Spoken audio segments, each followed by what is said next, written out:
নমস্কার বন্ধুরা, lovely Rinku channel থেকে সবাইকে স্বাগত জানাই।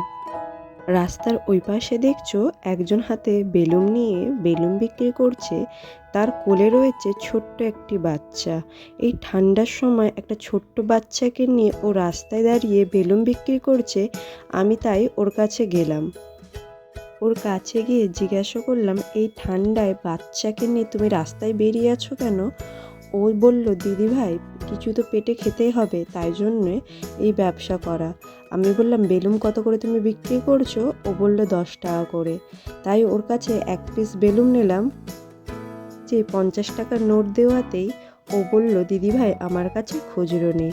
আর এইদিকে দেখো কত কিউট বেবি শান্তভাবে মায়ের কোলে ঘুমাচ্ছে। আর এইদিকে আমার মেয়ে কোনো বাচ্চা দেখলে তাকে আদর করতে চায়, তাকে কোলে নিতে চায়।